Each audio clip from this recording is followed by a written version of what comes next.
السلام علیکم ورحمۃ اللہ وبرکاتہ. الحمدللہ رب العالمین والصلاة والسلام علی اشرف الانبیاء والمرسلین نبینا محمد وعلی آلہ وصحبہ اجمعین. اما بعد،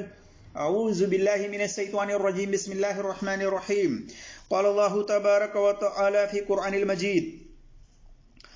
ثم اتم الصیام الی اللیل رب اشرح لی صدری ویسر لی امری واحلل عقدۃ من لسانی یفقہوا قولی رب زدنی علما. میرے عزیز دوستوں اور بھائیوں اور میری اسلامی خواتین و حضرات، میں اللہ تبارک و تعالیٰ کی توفیق سے جس ٹاپک پر جس موضوع پر بات کرنے کی کوشش کر رہا ہوں، وہ ٹاپک و موضوع ہے روزہ افطار میں، روزہ کھولنے میں احتیاطی تاخیر کرنا، احتیاطی طور پر دیر کرنا کس کا طریقہ ہے، اور اسی طرح سے روزہ افطار کرنے کا صحیح وقت کیا ہے، اور بھی بہت ساری باتیں ہم آپ کے سامنے پوری دلیل کے ساتھ کرنے کی کوشش کریں گے. اللہ تبارک و تعالیٰ سے دعا ہے کہ اللہ تبارک و تعالیٰ ہمیں حق بات اور سچ بات کہنے کی توفیق عطا فرمائے، اور جو ہم سے لفظی طور پر کہنے میں خطائیں ہوں اللہ تبارک و تعالیٰ اس کو معاف فرمائے. آمین یا رب العالمین. میرے عزیز دوستوں اور بھائیوں، یہ بات تھوڑی لمبی ہو جائے گی، لیکن اس بات کو پوری طرح سے کمپلیٹ آپ سنیے تاکہ آپ کے علم میں اضافہ ہو اور کسی سوال کرنے والے شخص کا اس سوال کا جواب دے سکیں. جب علم ہوگا تبھی آپ جواب دیں گے، جب علم نہیں ہوگا تو آپ جواب نہیں دے پائیں گے. اس لیے ضرورت اس بات کی ہے کہ آج احناف بھائی اکثر و بیشتر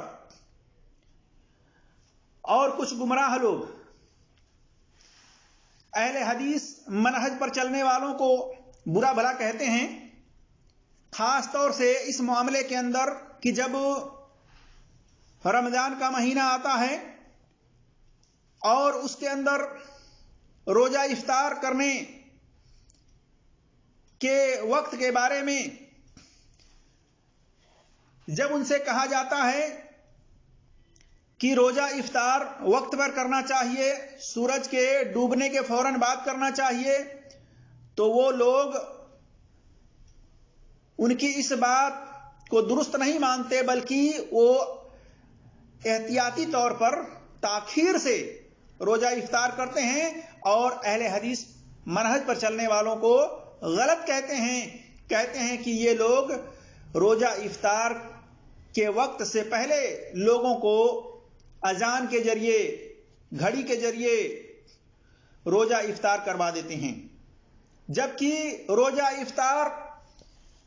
وقت پہ کرنا چاہیے. وقت سے پہلے کرنے کے بارے میں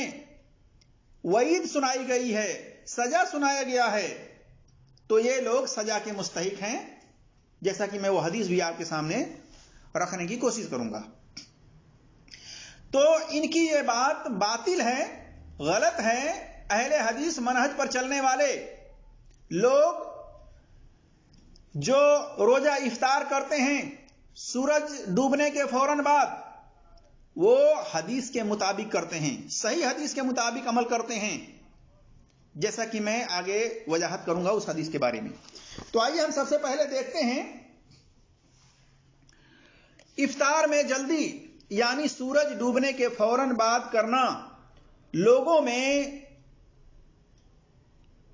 خیر و عافیت کی علامت بتائی گئی ہے. جیسا کہ سہل بن سعد رضی اللہ تعالیٰ عنہ بیان کرتے ہیں، کہتے ہیں کہ رسول اللہ صلی اللہ علیہ وسلم نے فرمایا: لا يزال الناس بخیر ما عجل الفطر، کہ میری امت کے لوگوں میں اس وقت تک خیر و عافیت باقی رہے گی جب تک وہ افطار میں جلدی کرتے رہیں گے. دیکھیے صحیح بخاری میں حدیث نمبر 1957، صحیح مسلم کے اندر حدیث نمبر 1098، 2554، سنن ابن ماجہ کے اندر حدیث نمبر 1697، سنن ترمذی میں حدیث نمبر 699، اور سنن دارمی کے اندر حدیث نمبر 1741، اور موطا امام مالک کے اندر حدیث نمبر 258 وغیرہ پر دیکھ سکتے ہیں صحیح سند کے ساتھ. یعنی سورج ڈوبنے کے بعد روزہ کھولنے میں دیر نہ کریں گے تو ہمیشہ خیر میں رہیں گے. یہ مطلب نہیں ہے اس حدیث کا کہ وقت سے پہلے ہی روزہ کھول دیں گے.